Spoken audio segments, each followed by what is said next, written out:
meus irmãos, vamos iniciar então a nossa aula, nosso primeiro dia da Semana Pneumateológica. Vamos iniciar orando e assim continuar a nossa aula. Senhor nosso Deus, muito obrigado por este momento tão precioso que o Senhor nos dá, de poder aprender sobre este tema tão importante para a nossa vida, Senhor, para a nossa jornada ministerial e, de certa forma, para a nossa caminhada cristã, que é a presença do Teu Espírito Santo na nossa vida, como foi ontem, como é hoje e como sempre será. Seja conosco, Senhor, nos orientando, nos ajudando, no nome precioso de Jesus. Amém. Já foi. Bom, meus irmãos, a nossa aula de hoje, né, para quem já acompanha o curso teológico, nós já falamos sobre o Espírito Santo em uma aula específica sobre pneumatologia.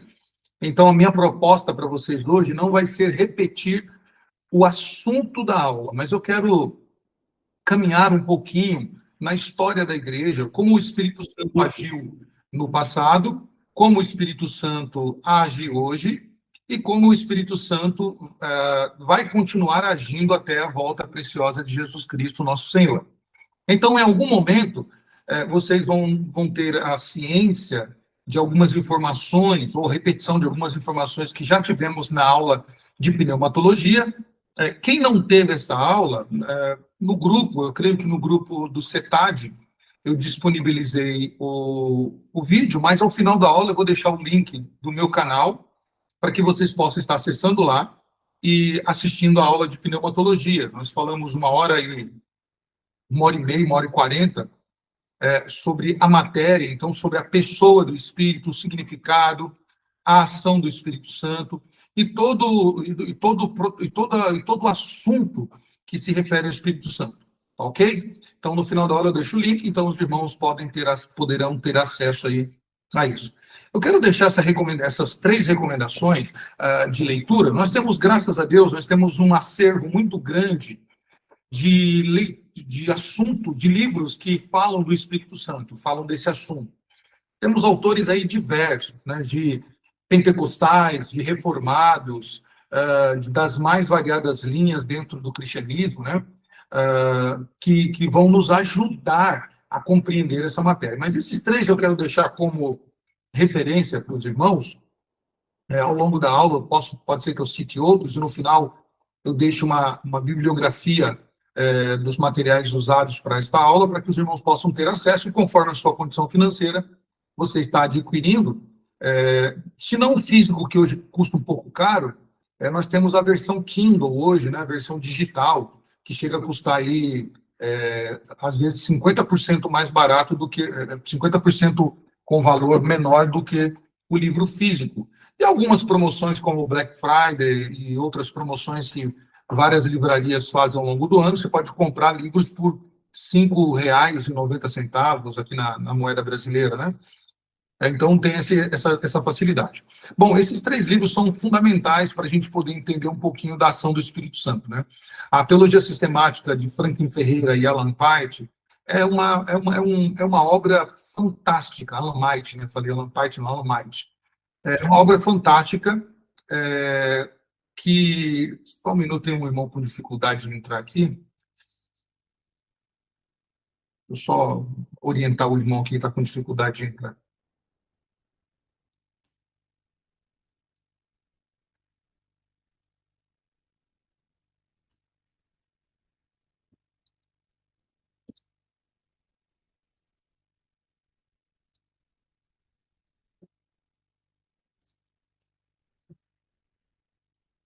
Bom, então, esses 3 livros são fundamentais, eles são muito importantes para a gente poder entender. A Teologia Sistemática de Franklin Ferreira e Alan White, ela é fundamental porque ela nos ajuda a compreender um pouquinho da disciplina sobre o Espírito Santo. Então, ela vai nos dar toda a questão morfológica, toda a questão teológica e até mesmo as questões filosóficas que foram discutidas sobre a pessoa do Espírito Santo. É uma obra fantástica, além dela falar sobre a doutrina do Espírito Santo, é uma teologia sistemática, tem todas as matérias ali de bibliologia, a escatologia, então é uma obra fantástica que creio que quem quer estudar teologia deveria tê-la, tá? Deveria tê-la na sua estante aí, ou no seu aparelho, né, porque é uma teologia fantástica. A do meio aí, o Avivamento para a Igreja, é uma obra do pastor Franklin Ferreira, também é uma obra fantástica, porque ele vai abordar que durante todo o ministério da igreja, todo o período da igreja ao longo da história, nesses 21 séculos, o Espírito Santo moveu homens, né, para causar um avivamento na igreja, ou para que tivesse um avivamento. Ou seja, deixa eu reformular aqui. Todos os avivamentos que tiveram ao longo da história, onde Deus usou seus veículos, seus instrumentos, que são os homens, o Espírito Santo foi o propulsor, foi o impulsionador para que houvesse esses avivamentos ao longo da história. Então, isso é importante, esse documento, esse livro. E, claro, não dá para falar de missões sem o Espírito Santo. Então, a obra de William Carey, que é considerado o pai das missões modernas, esse livro escrito por Timothy George, ele vai falar sobre a vida e obra de William Carey e como o Espírito Santo usou esse nosso irmão para o campo missionário. Então, é uma obra fantástica que eu super recomendo para quem quer crescer mais no conhecimento da palavra de Deus. Bom, nós vamos partir do texto que nós julgamos ser um texto fundamental, que ele une o Antigo Testamento com o Novo Testamento na ação do Espírito Santo, Atos 1:8. Né? Muitos gostam de começar a falar sobre o Espírito Santo através de Atos 2, a descida do Pentecostes. Outros preferem lá no Antigo Testamento falar de Joel, né, capítulo 2 também, mas nós preferimos iniciar, e eu creio que essa é a melhor leitura, iniciando por esse texto de Atos capítulo 1, verso 8, quando Jesus disse aos discípulos, Jesus havia ressuscitado, estava entre eles depois da ressurreição, Jesus ficou aí 40 dias com eles, sendo visto por todos ali, por várias testemunhas, comendo com eles e partilhando com eles esses momentos maravilhosos. E Jesus disse a eles, deu a eles uma diretriz, deu a eles uma ordem, podemos assim dizer, quando ele cita essa palavra, né, ou esse texto.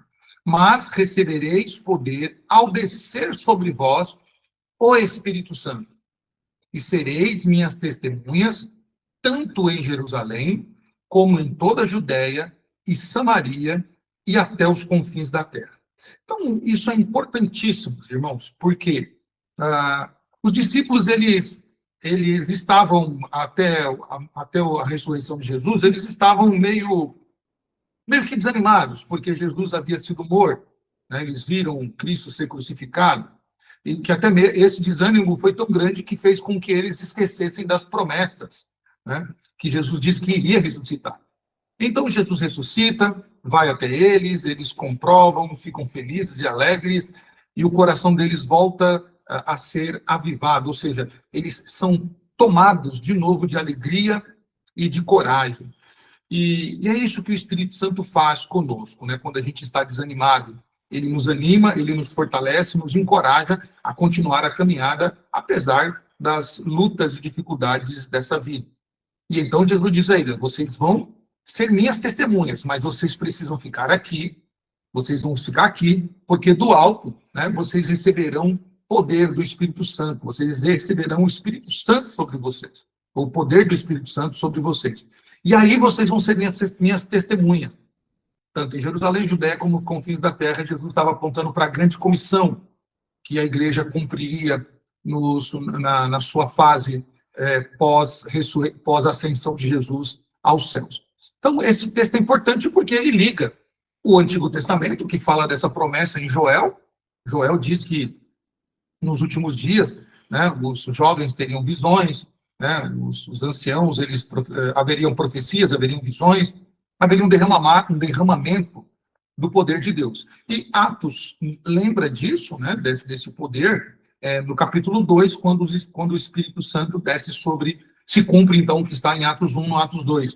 O Espírito Santo é derramado sobre os discípulos e então eles começam a seguir os passos, né? Jerusalém, Judéia, Samaria e os confins da terra, e cá estamos nós hoje sendo alcançados, porque nós somos os confins da terra, onde somos alcançados pelo poder do Espírito Santo. Então, o Espírito Santo ele é fundamental para a nossa vida. Tá? Bom, o Espírito Santo ele é o motor, tá? É o motor da história da igreja. A igreja não seguiria, a igreja ela não prosseguiria se o Senhor não tivesse deixado o seu Espírito atuando na igreja. Então, o Espírito Santo é como se fosse um motor. Você pega um carro, arranca o motor dele, esse carro não vai conseguir se locomover da maneira correta. Ele vai precisar ser empurrado, vai precisar de guincho, de qualquer outra coisa, mas não vai conseguir desenvolver o seu papel de um veículo se não for, se não tiver um motor. Nós, a Igreja de Cristo, nós precisamos, carecemos do Espírito Santo, porque o Espírito Santo ele é o motor da igreja. Sem o Espírito Santo, a igreja se torna fria, se torna, de certa forma, ela não consegue atuar no seu papel, ela não consegue desenvolver o seu papel, que é ser testemunha de Cristo. Então, sendo esse motor ao longo da história, nós vamos ver isso que em toda a história, do século I até os dias de hoje, o Espírito Santo vem atuando, vem trabalhando na igreja. Desde o Pentecoste, guiando a igreja, santificando e expandindo o corpo de Cristo. Então, nós estamos vendo isso desde o dia do Pentecoste. O Espírito Santo nos guiando para o caminho que devemos andar, santificando a sua igreja, nos alertando sobre os perigos dessa vida e também expandindo o corpo de Cristo, porque é o Espírito Santo que convence o homem do pecado, do juízo e da justiça. Deixa eu fazer uma pausa aqui de novo, lembrando os irmãos, eu não vou entrar nos termos técnicos, falando sobre o nome, né, a etimologia da palavra Espírito Santo, que vem do pneuma, que vem do ruá, tudo isso vocês podem acessar a aula de pneumatologia, que ao final dessa aula vai ser disponibilizado o link, quem já viu, sabe onde está lá a aula, né, para que vocês possam entender essa parte mais técnica, mais gramatical do Espírito Santo. Eu quero trabalhar com a questão histórica hoje, então, tá? Se alguém tiver alguma dúvida, você escreve no chat aí e eu respondo ao final da aula, tá bom? Vamos fazer assim para a gente poder ter uma dinâmica melhor. Tendo dúvida, alguma coisa que eu estou falando aqui, vai no chat, escreve e ao final da aula eu vou ler o chat para responder as suas perguntas. Bom, a presença do Espírito Santo, ela divide-se em eras, ou seja, em etapas, e em ações que são fundamentais, tá, para a igreja do Senhor Jesus. Então, desde o nascimento oficial da igreja como comunidade cristã, lá no Pentecoste, até os grandes desafios modernos, podemos assim dizer, da evangelização, não só moderno falando de hoje, mas também do que se espera daqui para frente no papel da igreja neste mundo, ok? Bom, então, para a gente poder iniciar essa questão do Espírito Santo na história da igreja, vamos falar do Espírito Santo ontem, vamos falar do Espírito Santo hoje e vamos falar do Espírito Santo para sempre, porque este, afinal, é o tema da nossa palestra nessa semana pneumatológica, tá? Estamos iniciando hoje, amanhã e depois vocês terão aí mais aulas com outros professores sobre o tema. Bom, quando nós falamos do Espírito Santo ontem, nós somos levados a falar do Espírito Santo lá na era apostólica, que é o nascimento e expansão da igreja. Então, como é que o Espírito Santo atuou no passado? Trazendo a igreja a este mundo, né? E também expandindo ela. Nós chamamos essa era de a era apostólica. Tem uma coletânea de livros de um autor que eu gosto muito, chamado Justo Gonzalez. Esse livro é A Era da Igreja, né, ou A Era dos Mártires, perdão. Então, ele vai falar desde a época da patrística, na era apostólica, perdão, depois da era patrística, até chegar no período da reforma protestante do século XVII. Então, esse livro ele vai apontar todas as eras, trazendo a ação da igreja, como que a igreja expandiu-se no mundo todo. Então, o Pentecostes, ele é marcado pela descida do Espírito Santo sobre o colégio apostólico, ali no livro de Atos, capítulo de número 2. Este evento é considerado o nascimento da igreja. É considerado o nascimento da igreja, mas deixa eu fazer uma ressalva aqui para os irmãos para entender. Às vezes a pessoa pergunta assim, quando foi que a igreja existiu? Bom, a igreja sempre existiu. A igreja sempre existiu. na individualidade e na sua coletividade. Quando nós olhamos para Efésios, capítulo de número 2, nós vamos ver que Paulo diz que o Senhor nos salvou antes da fundação do mundo. Ora, se nós somos a igreja de Cristo, individualmente falando, então a nossa salvação foi projetada, foi predestinada antes da fundação do mundo, então a igreja já existia antes da fundação do mundo. Também a Bíblia fala, também nas cartas paulinas, que a igreja era o grande mistério de Deus que estava escondido antes de ser revelado. Tá? É o mistério de Deus. Isso nós vamos ver isso em Efésios, vamos ver isso em Colossenses e também em Filipenses. Tá? A teologia paulina trabalha com a igreja como o grande mistério de Deus. Então, a igreja sempre existiu. A igreja sempre existiu. Didaticamente, nós podemos falar que a igreja do Antigo Testamento é o povo de Israel. É o povo de Israel. Tá? E a igreja do Novo Testamento é a junção do povo de Israel com o povo gentil, que agora formam um povo só, a igreja de Cristo. Tá? Então, ela sempre existiu. Mas, falando de questão de data, de início, a igreja ela passa a ser vista como uma instituição a partir do derramamento do Pentecostes.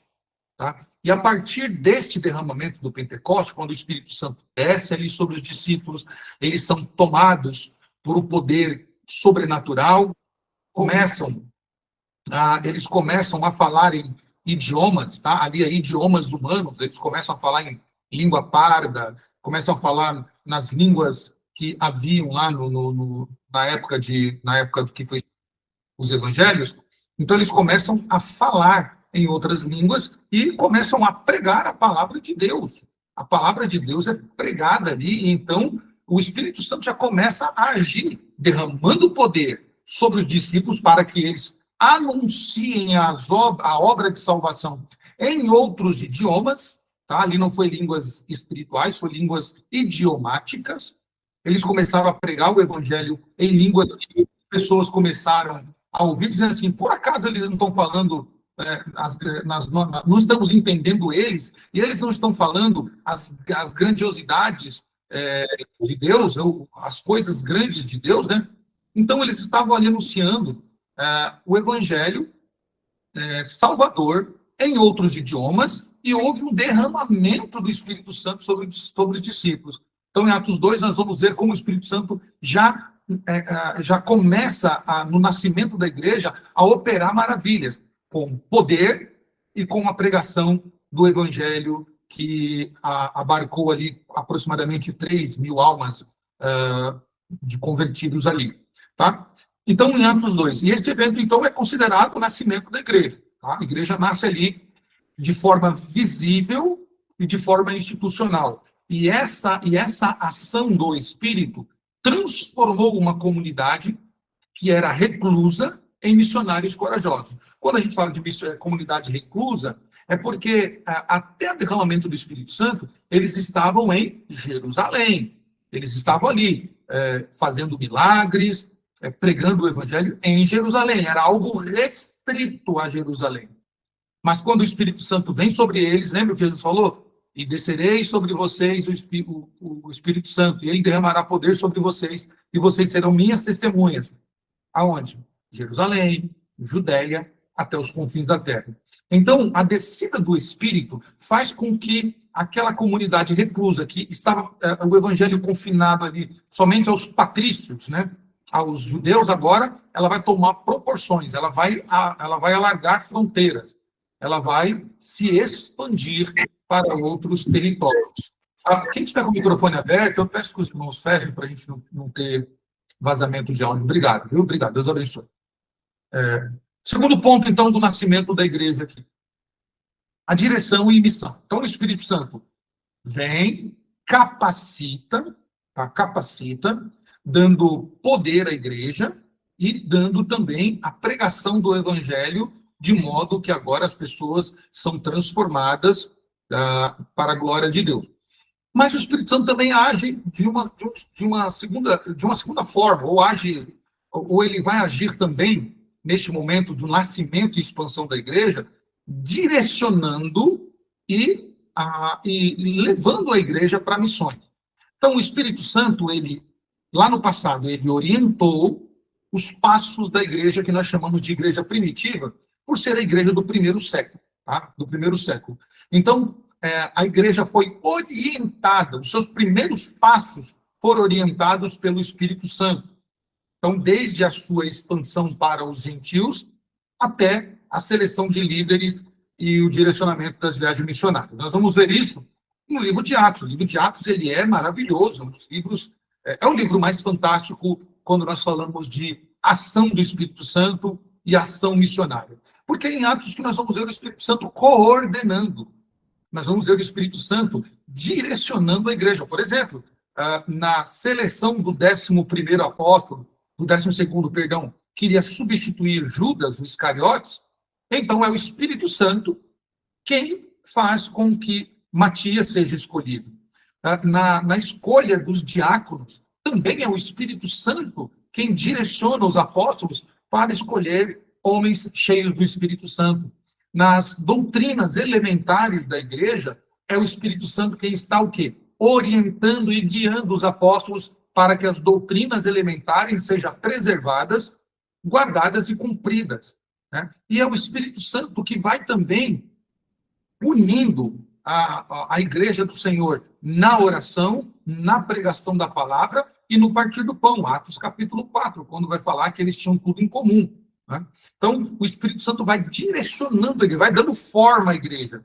É como se a igreja fosse, imaginemos um barro, e você pega um monte de barro, e você vai fazendo o quê? Performando, você vai dando forma àquele barro. O Espírito Santo está fazendo isso com a igreja, estava dando cores à igreja, dando forma a elas, direcionando para que a igreja ela se tornasse uma testemunha de Cristo. E também, neste momento, no passado, neste momento de expansão, o Espírito Santo ele faz com que a igreja seja enviada no campo missionário. Agora a igreja não fica mais presa a Jerusalém, mas a igreja agora ela vai expandir para Judéia, Samaria e confins da terra. A igreja, então, vai ser o quê? Expandida, missões. Tá? Então, percebam, aqui nós podemos aprender que o Espírito Santo agiu no passado como? Trazendo o mistério de Deus que estava oculto à igreja. Então, fazendo com que a igreja nascesse. E nascesse sob o poder do Espírito Santo. No passado, o Espírito Santo direcionou os nossos irmãos, aqueles que faziam parte da igreja, direcionou, orientando-os para que eles formulassem aquilo que era essencial para a igreja, em doutrina e também na unidade. E é o Espírito Santo que envia a igreja para missões. Então, veja, como o Espírito Santo operou no passado, direcionando e enviando a igreja ao campo missionário. Tá? Então, isso fica muito claro no livro de Atos dos Apóstolos. Seguindo, né? Ainda falando do passado. Mais à frente, depois que a igreja apostólica ela criou o corpo, os apóstolos, então, começaram a pregar o evangelho, as viagens missionárias de Paulo, as 3 viagens de Paulo, abrindo igrejas nas regiões da Ásia Menor, e a igreja vai criando o quê? Discípulos que vão substituindo os apóstolos após cada apóstolo morrer, né? Até chegar no ano 1, né? No ano 1 da igreja, ou no século I para o século II, que nós chamamos da igreja, a igreja patrística. É onde todo o material teológico, praticamente todo o material teológico que nós temos acesso hoje, ele é desenvolvido. Tá?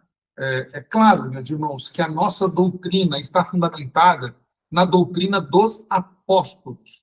As doutrinas da graça, elas são as doutrinas apostólicas. Mas a partir do século I em diante, a era da patrística, ela foi importante porque o Espírito Santo foi direcionando homens bem capacitados para que eles o quê? Fortalecesse a teologia da igreja. Tá? Não há igreja que se sustente sem teologia. Tá? E não há igreja que se sustente com teologia que não provenha do Espírito Santo. Por isso que nós vemos muitos locais aí que se chamam igreja, que têm umas teologias estranhas, esquisitas, que não passam pelo crivo do Espírito Santo, porque a doutrina formulada pelo Espírito Santo é a doutrina bíblica. Então, se vem alguma outra coisa, Paulo diz que qualquer ensinamento que não seja aquele que está nas Escrituras deve ser o quê? Tratado como maldito, né? Deve ser rejeitado. Então, é nessa época que nascem os conselhos que nós chamamos de conselhos ecumênicos. E prestem bem atenção nessa palavra, porque essa palavra aqui não é aquela palavra que nós estamos acostumados hoje de ecumenismo, tá? A atuação do Espírito Santo foi importantíssima nessa fase para proteger a igreja das grandes, terríveis e diabólicas heresias do primeiro século. Tá? Houve muitas heresias contra a pessoa do Pai, contra a pessoa do Filho, contra a pessoa do Espírito Santo e contra outras doutrinas da antropologia, por exemplo. Né? Então, esse momento foi importante. O Espírito Santo direcionou homens do primeiro século para que eles, usados pelo Espírito Santo, cheios do Espírito Santo, eles pudessem proteger a igreja das grandes heresias do primeiro século.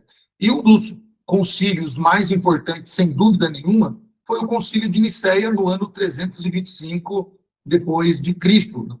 E também o de Constantinopla. O de Constantinopla, na verdade, ele reafirmou aquilo que estava no concílio de Nicéia. Tá? E por que esses dois concílios foram muito importantes? Porque foi nesses concílios que definiu de vez, cravou-se de vez, a divindade do Espírito Santo e a sua personalidade. Até aí, o Espírito Santo era tratado como uma força ativa, como uma energia, mas não era tratado como Deus e nem era tratado como uma das pessoas da Trindade. Tá? O Espírito Santo era visto como uma energia, como uma força elétrica, podemos assim dizer. E é no Concílio de Nicéia que isso é debatido, inclusive uma seita muito danosa para o primeiro século contra a igreja foi o docetismo, né? O docetismo e o modalismo. Né? O docetismo ele ia contra a humanidade de Cristo, e o modalismo ele dizia que a Trindade ela agia por módulos.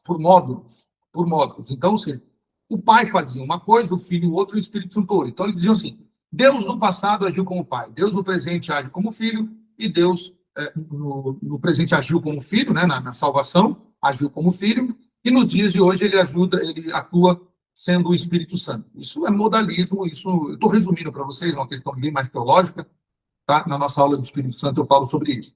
Então, o Espírito Santo foi muito importante nesta época para proteger a igreja dessas doutrinas ou dessas heresias maléficas que visavam minar a teologia bíblica pregada pelos apóstolos no período apostólico. Os pais da igreja foram teólogos muito capacitados, homens cheios do Espírito Santo, homens como, por exemplo, Atanásio, Basílio, né? E outros, Eusébio, Papias e tantos outros. Né? Eles trabalharam profundamente, né, para se aprofundar numa reflexão bíblica, teológica, de modo que assuntos como o da pneumatologia fossem sendo investigados, tratados, estudados e fossem sendo feito o quê? Estabelecesse as bases rígidas para que nenhuma heresia pudesse ser aceita pela igreja, desvirtuando ou tirando a teologia bíblica dessas disciplinas ou dessas doutrinas fundamentais, a saber, cristologia, teontologia e pneumatologia. Foram as doutrinas mais perseguidas nos primeiros anos da igreja e, por isso, o Espírito Santo foi muito importante no passado.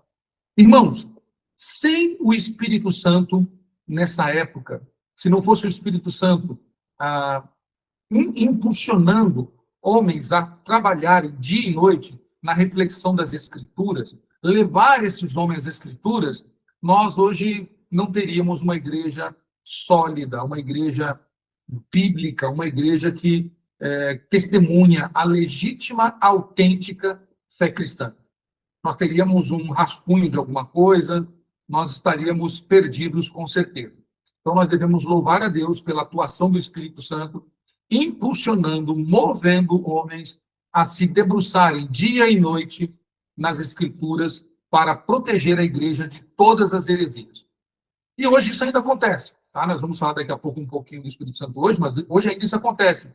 Nós devemos orar pela nossa liderança para que o Espírito Santo continue impulsionando-os para que eles possam trabalhar dia e noite nas exegeses, na hermenêutica, na consolidação das doutrinas fundamentais da fé cristã, para que as heresias não tenham espaço nas nossas igrejas.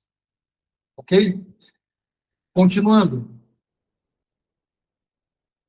Na Idade Média, então, o Espírito Santo agiu lá no primeiro século com os apóstolos, dirigindo, direcionando eles, impulsionando ele para missões. No primeiro século, na era patrística, o Espírito Santo agiu, impulsionando homens a trabalhar dia e noite na teologia para que eles protegessem a igreja das grandes heresias. E na Idade Média, nós chamamos de Idade Média o período do século V até o período do século XV e XVI. Tá? Chamamos de período da Idade Média ou Idade das Trevas, porque foi durante esses 10 séculos que a igreja foi privada de ter as Escrituras, de ler as Escrituras. Era somente o clero, o alto clero que poderia ter acesso à Bíblia Sagrada. O povo simples, humilde, não poderia ter a Bíblia Sagrada. Já falamos sobre isso na aula de bibliologia.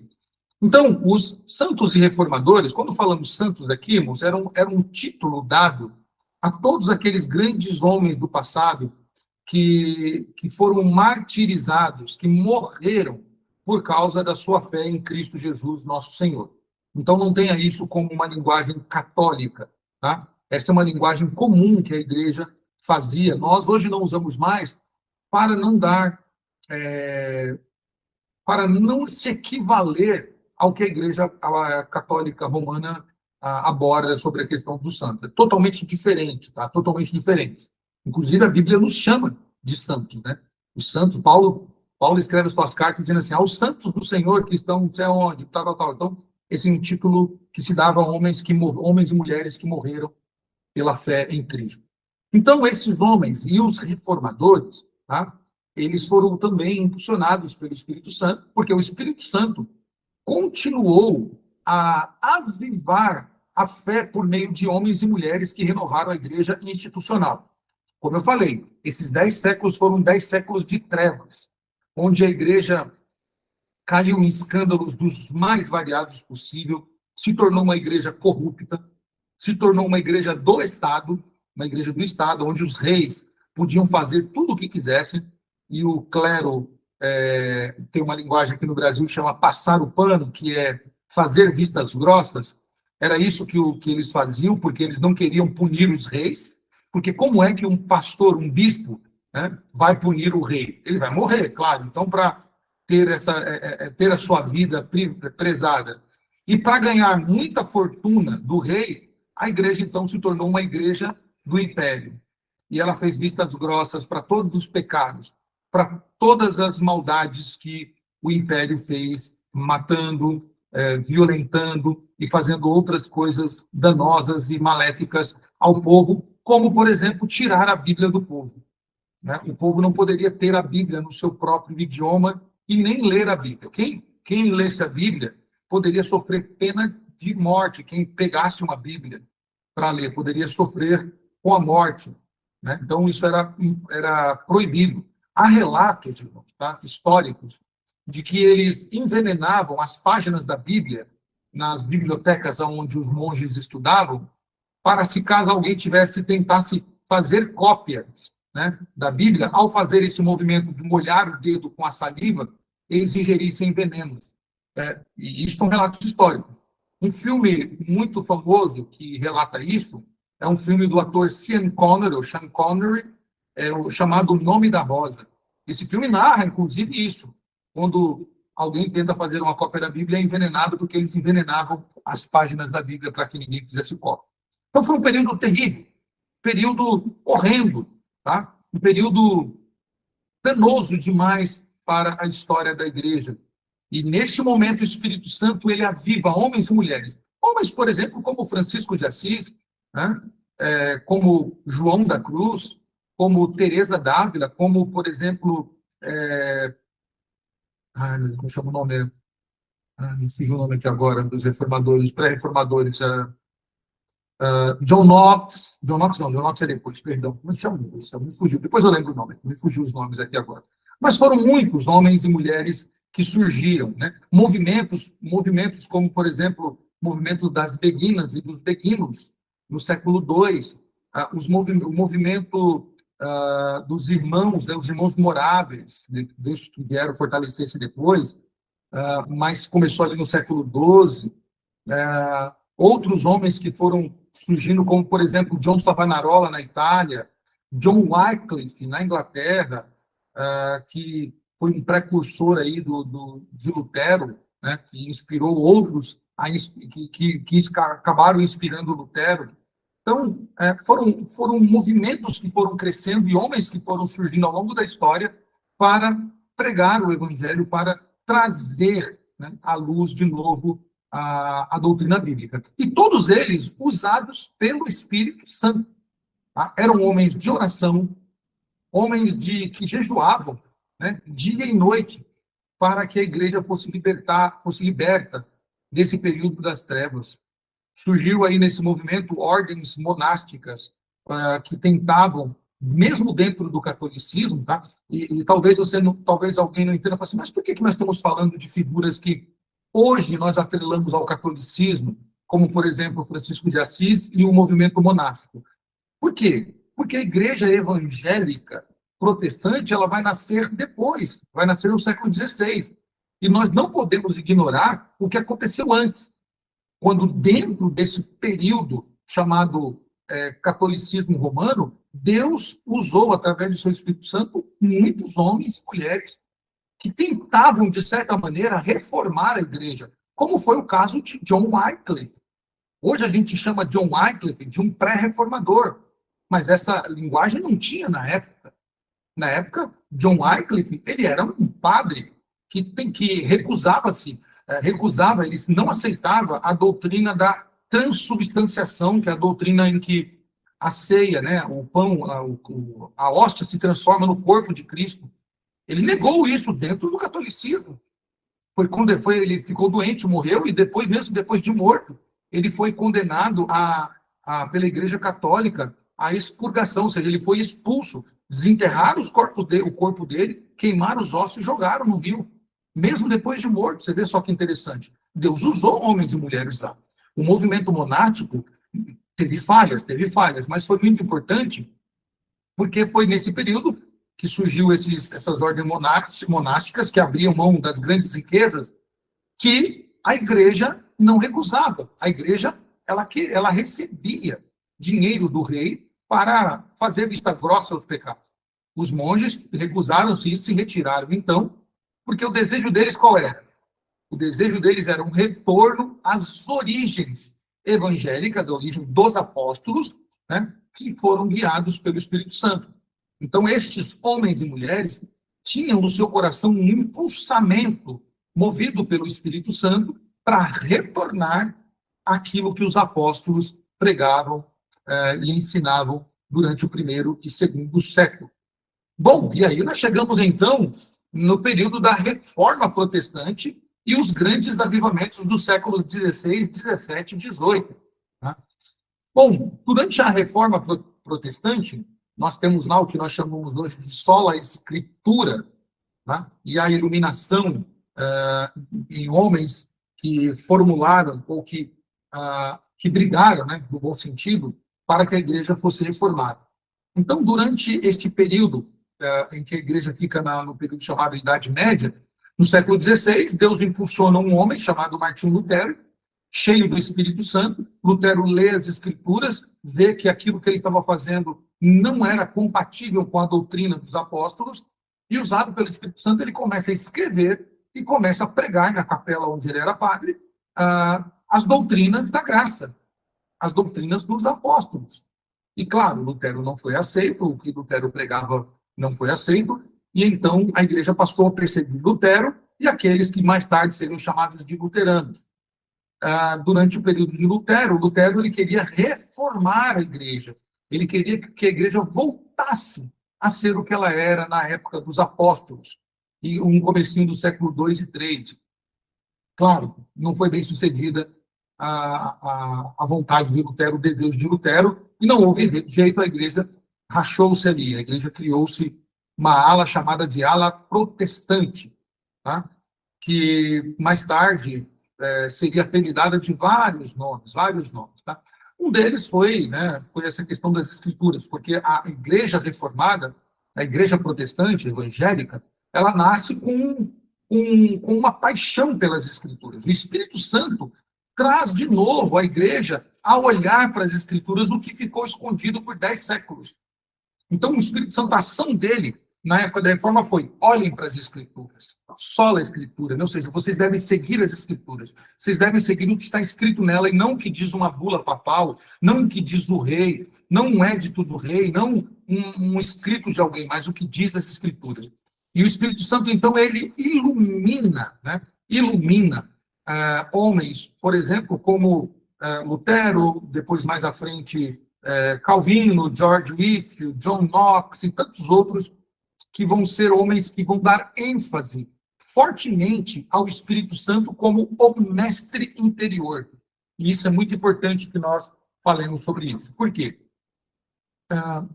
Calvino é chamado, historicamente, de teólogo do Espírito Santo. Porque este homem escrevia, né, os seus escritos são maravilhosos, e durante toda a sua fase de construção teológica, tudo aquilo que ele escreveu, ele foi impulsionado pelo Espírito Santo para escrever os seus escritos, de modo que a igreja ela era edificada na doutrina. Então, o Espírito Santo ele foi tratado pelos protestantes como o mestre interior, ou seja, aquele que está dentro de nós, o Espírito Santo, que nos ilumina, tá? Ilumina a nossa mente para a gente compreender as Escrituras. Irmãos, você não vai conseguir ler as Escrituras, vocês não vão conseguir ler as Escrituras se o Espírito Santo não iluminar a sua mente. Pega qualquer texto da Bíblia. Sem o Espírito Santo vão ser apenas letras para vocês. Vocês não vão conseguir compreender. Por isso, nós lemos as Escrituras e nós oramos a Deus. Senhor, abra minha mente para que eu entenda o que está escrito aqui. Senhor, abra minha mente, que teu Espírito me faça compreender o que está escrito aqui. Tá? Então, os grandes avivamentos de todos os séculos, dos séculos XVIII, XIX principalmente, mas XVI e XVII também, foram impulsionados pelo Espírito Santo de Deus. Sem o Espírito Santo de Deus, né, nós não conseguiríamos ter a iluminação das Escrituras. Então, nós vamos ver, por exemplo, grandes avivamentos do século XVIII e XIX, como, por exemplo, de John Wesley, Jonathan Edwards. Né? Foram homens que foram usados por Deus, pelo Espírito Santo de Deus, para liderarem grandes avivamentos. E nesses grandes avivamentos, eles foi trazido, ou trouxeram, né, forte ênfase no quê? Na santificação. Se vocês lembrarem, lá atrás, né, no primeiro slide, nós falamos que o Espírito Santo ele atuava na igreja primitiva, fazendo o quê? Guiando, impulsionando para missões e purificando a igreja. Né? Era isso que o Espírito Santo fazia, purificando a igreja, para que ela se tornasse uma igreja pura, santificação. Então, todo avivamento em que o Espírito Santo iniciou, por que eu falo todo avivamento que o Espírito Santo iniciou? Porque há muitas coisas que são chamadas de avivamento que não são impulsionadas pelo Espírito Santo. Por marketing, por questões pessoais, humanas e outras coisas mais, mas não são pelo Espírito Santo. Todo avivamento impulsionado pelo Espírito Santo, ele tem uma ênfase primeira e forte, que é a santificação pessoal. Alguns de cabeça aqui para os irmãos, para a gente ter uma ideia. Josué, quando Josué vai se apresentar a Deus, Josué diz assim, olha, nós vamos fazer aqui uma limpeza, uma purificação, né? Vocês vão voltar para suas casas, vocês vão se santificar. Porque amanhã o Senhor passará no meio de nós. Ou seja, Josué está dizendo assim, vocês não vão se apresentar diante de Deus sem a purificação. Vão se purificar, vão se santificar, porque amanhã o Senhor passará no meio de vós. Quando o povo volta do cativeiro, depois de 70 anos no cativeiro babilônico, em persa e tal, eles voltam, acham o livro da lei, e quando Esdras acha o livro da lei, e ele começa a ler, o passo seguinte é o quê? Uma purificação. Eles abandonam as mulheres estrangeiras, abandonam os costumes estrangeiros e se voltam a Deus. Quando nós vamos ver antes desse avivamento de Esdras, em Josias, lá no avivamento de Josias, do rei Josias, mesma coisa. Quando nós olhamos para a história da igreja, sempre foi assim. Os grandes avivamentos do Espírito Santo, ele nos impulsionou à santificação e também na evangelização. Então, quanto mais cheio do Espírito Santo for, mais o pecado vai ser expulso da minha vida.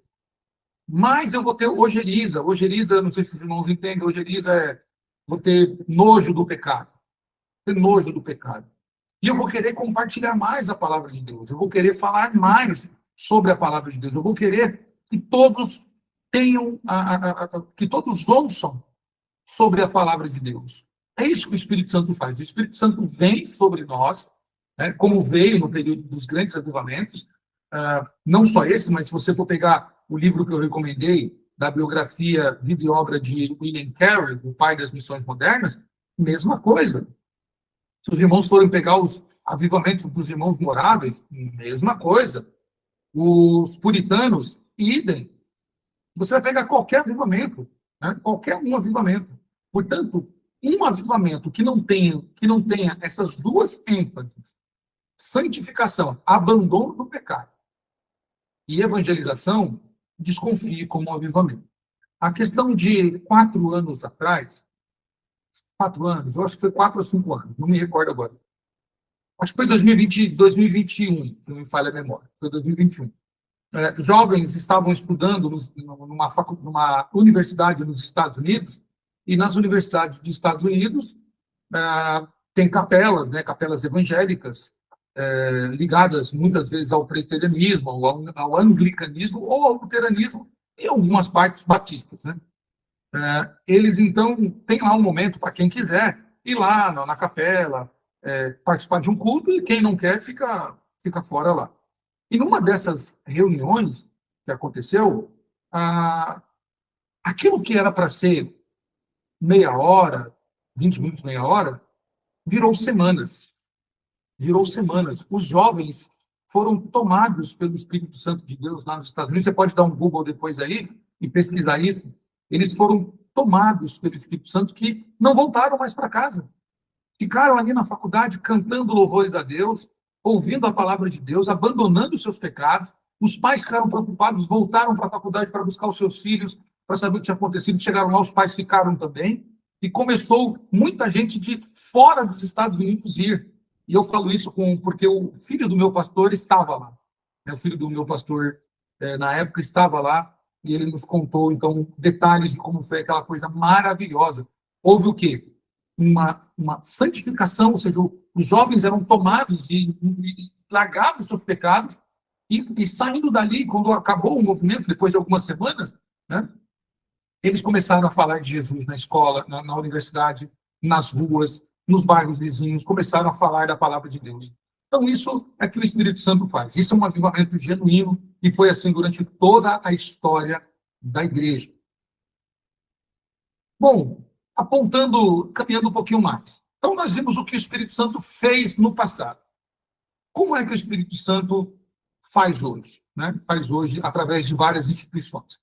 Bom, um dos grandes movimentos que nós tivemos na história, podemos assim dizer, é o avivamento pentecostal, ou movimento pentecostal, perdão, da Rua Azusa. O movimento pentecostal da Rua Azusa, ele é bastante extenso, então eu vou tentar resumir. Ele inicia praticamente, ou seja, oficialmente, ele inicia-se na Rua Azusa com o William Seymour. Mas é importante salientar, é importante trazer aos irmãos que em 1901, ou seja, antes de 1906, 1905, 1906, com William Seymour, no ano de 1901, uma mulher chamada Agnes Osman, né, ela é a primeira que se tem registro que ela recebe o batismo com o Espírito Santo dentro da crença pentecostal. Para o pentecostal, o batismo com o Espírito Santo é a segunda bênção, depois da salvação. Então, todo crente, a primeira bênção dele é a salvação, a segunda bênção é o batismo com o Espírito Santo. E esse batismo com o Espírito Santo, ele é evidenciado com a manifestação de um dom, seja o dom de línguas, ou o dom de profecias, ou algum tipo de dom. Né? Geralmente é o dom de línguas. Então, Agnes Osman, se tem registro, é a primeira que recebe esse tipo de batismo, e então há aí um avanço disso anos posteriores.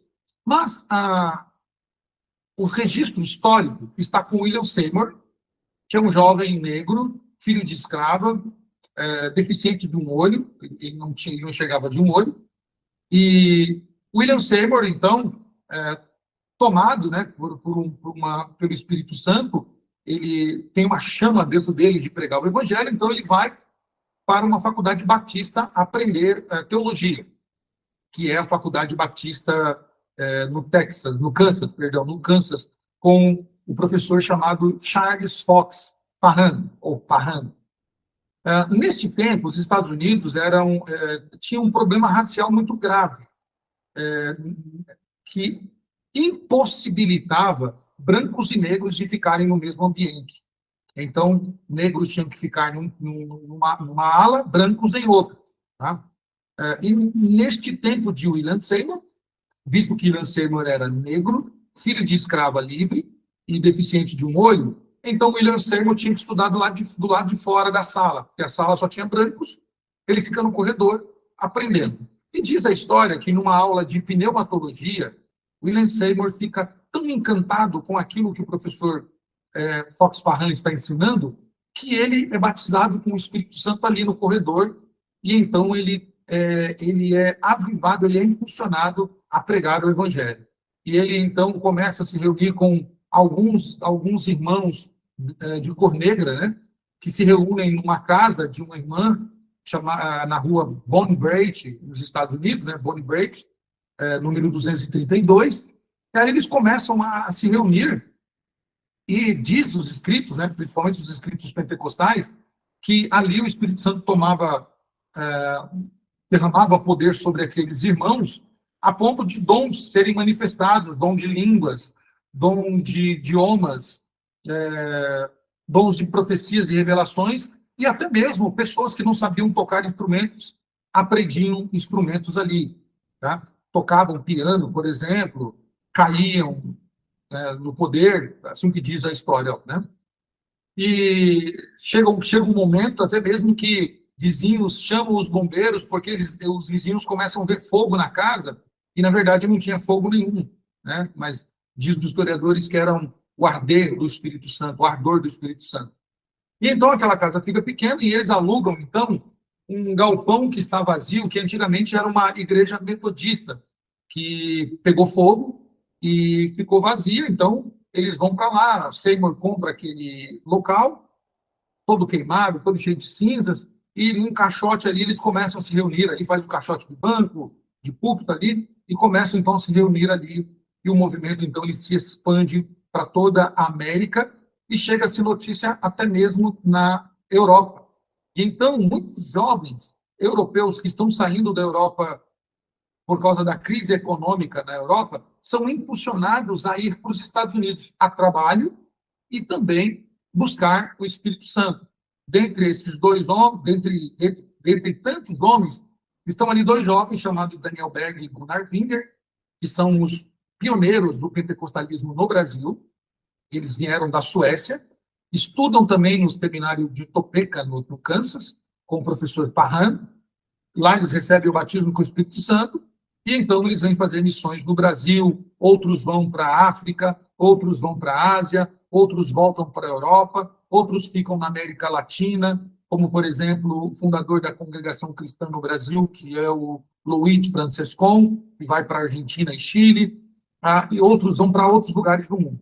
levando a fé pentecostal. Então, o movimento pentecostal, ele tem esse início histórico, eu só fiz um resumo para vocês aqui. Qual era o foco, né, do movimento pentecostal? Está nos dons, tá? Está nos dons. No derramamento do Espírito Santo, dando os dons, principalmente de línguas e de curas, e a todos aqueles que receberam o batismo, e isso resulta em um dos maiores crescimentos numéricos do cristianismo no mundo, tá? Então, hoje, os pentecostais, eles são a maior vertente cristã no mundo. Eu não estou colocando o catolicismo, eu falo do catolicismo abaixo aqui, porque o catolicismo é considerado cristão também, tá? Embora a gente diverge, a gente não concorda, mas são chamados de cristãos.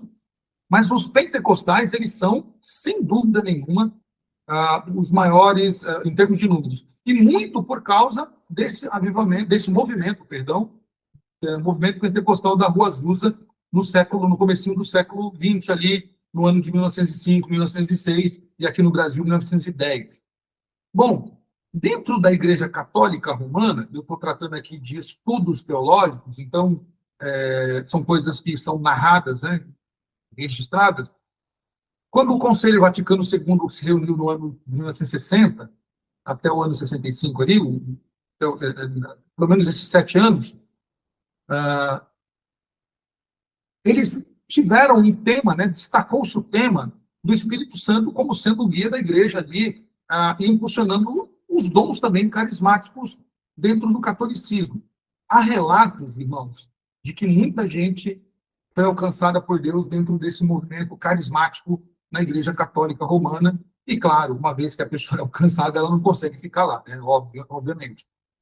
Então, houve também uma ação do Espírito Santo dentro do catolicismo, a partir do Concílio Vaticano II, de modo que as pessoas foram impulsionadas a buscar também as Escrituras e perceber que tinha alguma coisa que não estava batendo ali, né? O que a Igreja Católica falava e o que eles viam nas Escrituras. Então, muitos foram sendo impulsionados. Haja vista que hoje a Igreja Católica ela tem alas que são totalmente diferentes do catolicismo romano. Totalmente diferente. Os carismáticos são muito, muito diferentes mesmo.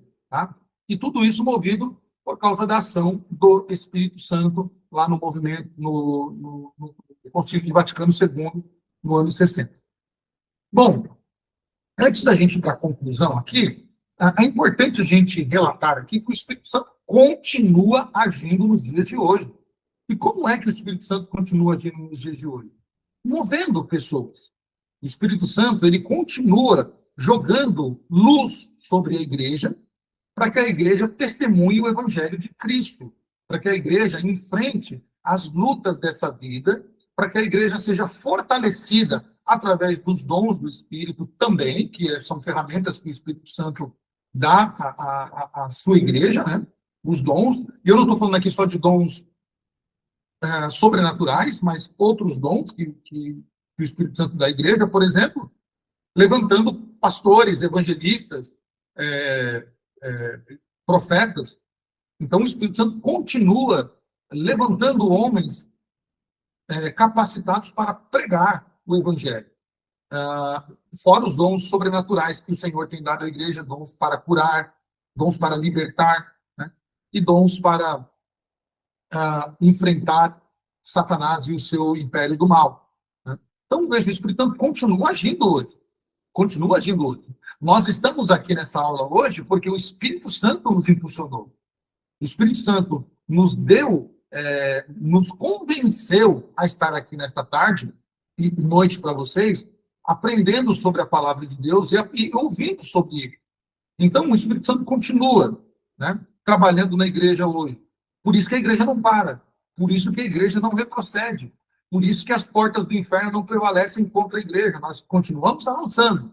Apesar da perseguição, apesar das heresias que surgem todos os dias contra a igreja continua avançando porque é o Espírito Santo quem vai nos fortalecendo. É o Espírito Santo que vai nos levando de volta à palavra. É o Espírito Santo que nos impulsiona a orar, a jejuar e a nos fortalecer cada vez mais até o dia final, até o dia de Cristo Jesus, nosso Senhor.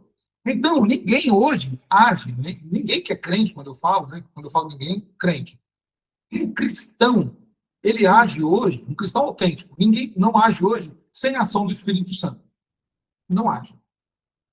E aqui fica um alerta para todos nós aqui, tá? Todos nós aqui. Se uma pessoa que se diz crente e ela não tem vontade de ler a Bíblia, talvez ela esteja perdendo aí a presença do Espírito Santo na vida dela. Se uma pessoa não tem vontade de jejuar e orar, jejuar e orar, é porque ela está perdendo a presença do Espírito Santo na vida dela. Ah, então o Espírito Santo pode deixar uma pessoa? Pode. Pode, claro, pode. Nós aprendemos isso na aula de pneumatologia. Né? Não se pode servir a dois senhores. Ou nós agradamos a Deus ou ao diabo. O pecado, ele nos impede de servir a Deus e de ser templo do Espírito. Por isso que uma ação primária do Espírito Santo é fazer o quê? Nos santificar. Santificar é arrancar de nós todo o pecado. Tirar toda a maledicência, tirar toda a podridão do pecado, nos deixar limpos para servir a Cristo. E aí um crente verdadeiramente santificado pelo Espírito Santo, um crente que realmente tem o Espírito Santo dentro dele, ou seja, o Espírito Santo faz parte, mora dentro dele, ele é um crente que ele vai ler a Bíblia todos os dias, ele vai ter prazer de ler as Escrituras, ele vai ter prazer, ele vai ter vontade de orar, né? Não oração de preguiçoso, de 3, 4 minutos, mas orações realmente de qualidade, oração que realmente ele se derrama nos pés do Senhor, que ele conversa com Deus, que ele coloca as suas causas diante do Senhor, que ele agradece ao Senhor, que ele reconhece o senhorio de Cristo. Ele vai jejuar pelas causas da igreja. Irmãos, a igreja hoje está sofrendo de todos os lados. Eu creio que também aí onde vocês estão, a igreja passa por provas, passa por tribulações. Aqui no Brasil nós estamos vivendo, desde que eu me conheço por gente, a época mais difícil da igreja. Nós temos políticos que atuam contra a igreja. A nossa Suprema Corte atua contra a igreja. O nosso presidente atua contra a igreja. Né? Nós temos, então, um ataque estatal sobre a igreja terrível. Terrível. Nós temos irmãos que estão sendo processados porque eles pregaram nas suas igrejas que o casamento monogâmico é o único casamento legítimo. Nós temos irmãos presos porque eles pregaram nas ruas a salvação em Cristo Jesus. Aqui agora, o nosso governo está com uma medida, está criando uma lei, que ainda não foi aprovada, mas será, de nós não podermos evangelizar os índios brasileiros, porque eles dizem que isso é tirar a cultura do índio. Nós aqui não podemos chegar numa rede social e dizer que o homossexualismo é pecado. Nós não podemos dizer, por exemplo, que uma mulher ela deve ser submissa ao seu marido. Semana passada, um irmão da nossa igreja, né, da igreja presbiteriana, foi processado porque ele disse que a mulher deve ser, ele pregou na igreja dele que a mulher deve ser submissa ao seu marido dentro dos moldes bíblicos. Então nós estamos sofrendo muito aqui, mas não é só isso. O Brasil está cheio de heresias que vocês nem imaginam. Tantas igrejas que se levantam pregando heresias de que Jesus não é Deus, de que o Espírito Santo não é Deus. Olha, de coisas terríveis. Tem aqui uma igreja que ela prega, onde tem uma apóstola, que ela se diz que ela é a mulher do Apocalipse. Tem um outro que ele diz que ele é o anjo Miguel. Tem coisas do arco da velha que vocês não imaginam. Né? Então, o Espírito Santo ele continua agindo para nos proteger, para nos fortalecer de todo este mal que a igreja enfrenta no dia de hoje. Seja o modelo estatal, a perseguição estatal, ou a perseguição das heresias e dos falsos crentes. Tá? E como é que o Espírito Santo atua no futuro? Né? Ou para sempre, que é o nosso tema. Né? Concluindo, dizendo que o Espírito Santo sempre vai atuar. Sempre vai atuar. O Espírito Santo permanece como a alma da igreja, atuando na vida do crente, na vida do cristão, vivificando ele na fé, fazendo com que ele esteja vivo todos os dias diante das afrontas. Né? Trazendo unidade aos cristãos, fazendo com que os cristãos se unam. Veja, nós somos diferentes, temos gostos diferentes, culturas diferentes, nós não concordamos em muitos assuntos, mas o Espírito Santo nos une, fazendo com que nós sejamos um só povo, um só povo, uma só igreja. Então, o Espírito Santo atua hoje nos unindo, para que nós não sejamos mais partidaristas, brancos ou negros, ou amarelos, homens ou mulheres, ricos ou pobres, né, brasileiros ou africanos. Não. O Espírito Santo nos une para que a gente seja a noiva do Cordeiro, a noiva de Cristo, a igreja do Senhor. O verdadeiro avivamento bíblico, meus irmãos, começa aonde? Na sua igreja local, aonde você está. Quando a igreja ela está o quê? Adornada, ela está, né, marcada pelo Espírito Santo, pelas marcas da verdadeira igreja, pelo derramamento do Espírito Santo. Essas marcas do Espírito Santo, meus irmãos, nada mais, essas marcas que a igreja tem, na verdade, nada mais são do que a obra santificadora do Espírito Santo. O Espírito Santo, santificando a igreja, marca ela como a igreja de Cristo. E é realizado o quê? Pela prática dos meios de graça. Como é que o Espírito Santo atua na igreja hoje? Na pregação da palavra, na ministração dos sacramentos, ceia e batismo, na evangelização, na união do crente, né? E na pregação do evangelho, seja pela palavra cantada ou ministrada. Então, o Espírito Santo atuará sempre. Para isso, eu e você, se nós quisermos que o Espírito Santo continue atuando na nossa vida, o conselho bíblico é esse: enchei-vos do Espírito Santo. Enchei-vos do Espírito Santo. O Espírito Santo atuou no passado, enchendo os nossos irmãos, para que eles fossem guiados, orientados e purificados. Atuou em todas as fases da igreja, fazendo com que a igreja fosse levantado homens para proteger a igreja dos falsos ensinamentos, com a sã doutrina, e atua nos nossos dias hoje, nos enchendo também para que a gente permaneça firme, porque o dia está se aproximando, o dia do nosso encontro com o Senhor, e atuará até o final dos tempos também, guardando a igreja, protegendo ela e fazendo com que a igreja seja a testemunha fiel do Senhor aqui na terra. Ok? Eu já vou responder as perguntas, então eu deixo aqui para vocês mais referências bíblicas que vocês terão nesse material que eu vou enviar para vocês. Tá? E aqui eu deixo os endereços do CETAD. Se você não se inscreveu ainda no canal do YouTube, está aqui o CETAD, também o Instagram e o Facebook. Né? Segue as páginas lá, entre em contato conosco, será muito bom para você ter esse contato da escola. Eu quero deixar também aqui, eu acho que está lá no começo, né?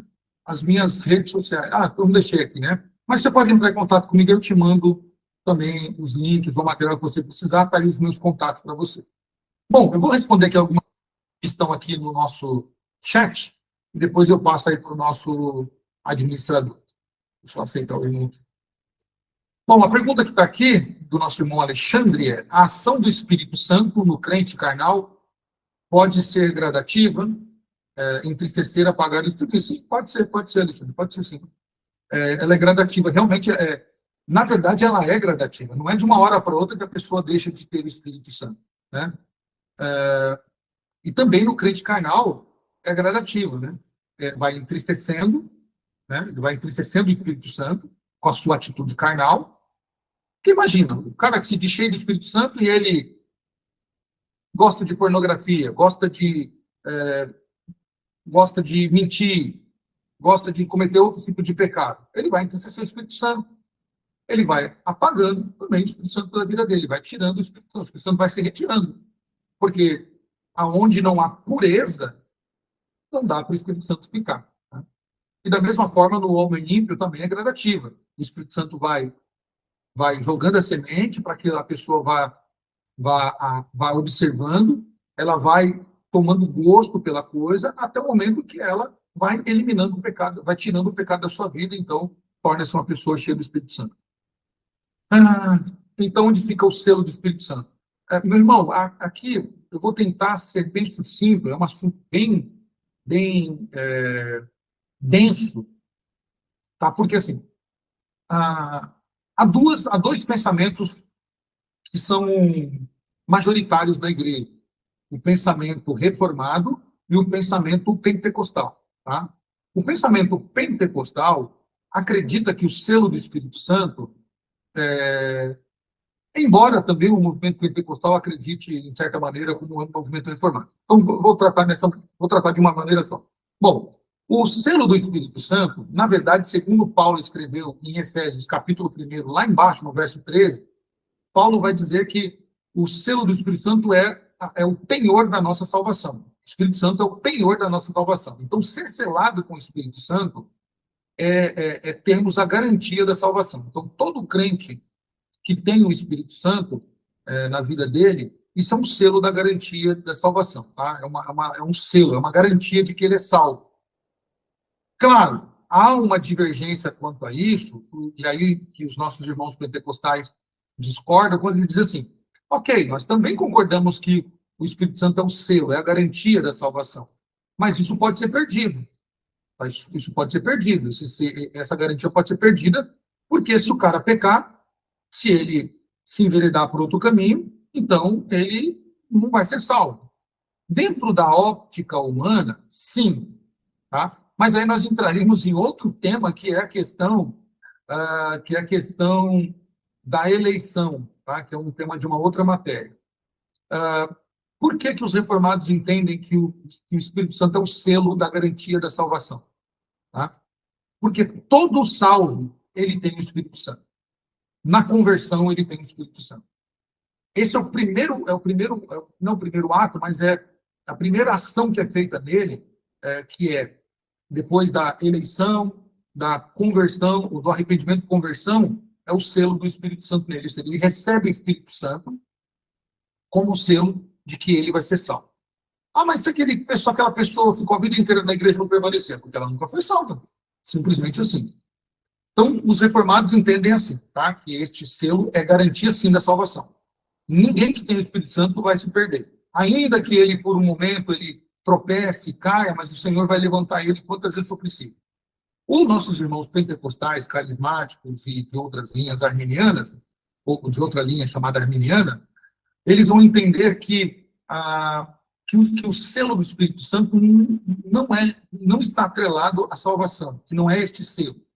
Tá? O Espírito Santo não é este selo. O Espírito Santo é dado a todos aqueles que se entregam a Cristo. Tá? A partir do momento que aquela pessoa começar a pecar, começar a se desvirtuar da doutrina bíblica, então aquela pessoa perde o Espírito Santo, como você colocou assim, entristece, apaga e extingue. Tá? Bom, eles entendem então que o selo do Espírito Santo seria o batismo, seria a confirmação, por isso que eles chamam de segunda bênção, tá? A confirmação. Então, uma pessoa que recebeu o carisma, então ela é uma pessoa que ela recebeu aí a segunda bênção. Embora também há divergências quanto a isso também dentro do meio pentecostal.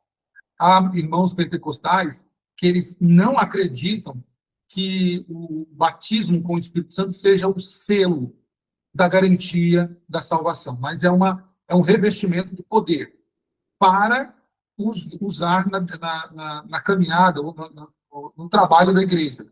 E que, sim, o selo do Espírito Santo, o selo da salvação é o Espírito Santo, mas que pode ser perdido, e eles usam como texto base Hebreus capítulo 6, tá? Onde diz lá que alguém que provou dos benefícios lá, se ele cair, né, ele jamais, o Espírito Santo vai poder atuar nele.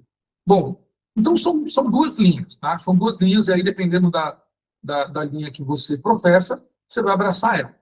Tá? Eu sou um reformado, então eu acredito que o selo do Espírito Santo, o selo da salvação é o Espírito Santo. Todos os que têm Espírito Santo foram selados com o Espírito Santo, eles são salvos. Qual é o texto? E por que eu me garanto disso? Porque Apocalipse fala dos 144 mil selados, que é um número figurado, tá? E diz ali que a besta não tinha poder de atacar todos aqueles que foram selados pelo Espírito. Então, eu creio assim. Tá? Mas eu não condeno os meus irmãos que pensam diferente a, a entender que o selo é outra coisa também. Não.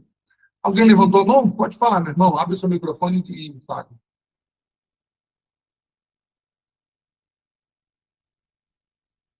Tem que abrir seu microfone aí para falar, viu?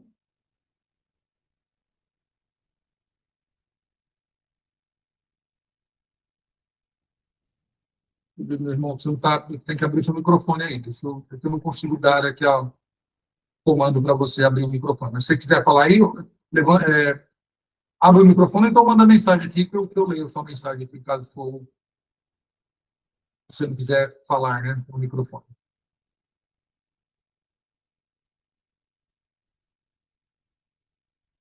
Não sei se o irmão me ouviu, tá? Irmão Domingues levantou a mão aí, irmão Domingues.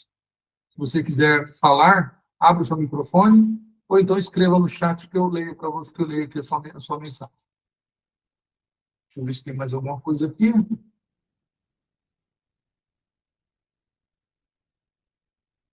Bom, irmãos, creio que é isso então, tá? Então, deixa aqui tá. Eu que agradeço, meu irmão, eu que agradeço. Meu contato aqui, caso você quiser alguma explicação mais detalhada sobre isso, que eu apenas resumi, tá? Não tenho como dizer para você tudo aquilo que está envolvido dentro desse tema. Se você quiser, pode anotar o meu contato aí, está na tela aí, e me manda mensagem, eu te respondo, a gente conversa sobre isso aí, eu estou à disposição, tá bom? Tá bom, Domingos, obrigado. Obrigado. Meus irmãos, é isso. Meu contato aí para vocês, tá? Deus abençoe vocês. Espero que tenha trago luz para vocês aqui. Vocês possam ver a. Nossa, passando um caminhão aqui buzinando. Espero que tenha contribuído aí para o crescimento teológico para vocês. É sempre bom estar com vocês aqui. Tendo dúvidas, meu contato está aí, tá? Pode mandar ou e-mail ou WhatsApp, eu respondo vocês aí, tá? E que Deus abençoe vocês, que as próximas aulas amanhã que vocês vão ter sobre o mesmo tema possam também trazer luz e edificação para a vida de vocês e para a família de vocês e para a igreja de vocês. Eu quero encerrar orando a Deus pela vida de vocês, pelo ministério de vocês aí na África. Senhor, graças te damos, ó Pai, pela tua bondade e misericórdia. Graças te damos por este privilégio que temos de estudar a tua palavra, de poder comungar a nossa fé, mesmo estando em continentes tão distantes, ó Deus. O Senhor possibilitou esse nosso encontro pelas ferramentas que hoje nos são disponibilizadas para compartilhar a palavra, para ter esse contato. Muito obrigado pela vida dos meus irmãos ali na Angola. Que o Senhor continue abençoando a vida deles. Continue derramando o teu Espírito Santo sobre a vida de cada homem, de cada mulher, Senhor, para que eles sejam suas testemunhas em todos os cantos da África, Senhor. Que eles possam resistir às astutas ciladas do inimigo, que eles possam se manter firmes ainda, Senhor, que ainda que os dias maus sobrevenham, mas que eles se lembrem que eles são do Senhor, que eles são ovelhas do Senhor, que eles pertencem a Ti, que o Senhor nos protegerá e que o Senhor tem um plano para a nossa vida. E este plano é muito maior do que qualquer homem, do que qualquer força maligna possa vir contra nós. Abençoe suas famílias, abençoe também a igreja ali na Angola, que o Senhor fortaleça e derrame sobre eles o Teu Espírito Santo para que a igreja possa atuar como testemunha do Senhor, cheio do poder do Teu Espírito. Louvamos a Ti por este momento, Pai, é a nossa oração, em nome de Jesus. Amém. Deus abençoe, meus irmãos, até algum dia que assim Deus nos preparar, tá bom? Mas que Deus abençoe vocês nas próximas aulas aí.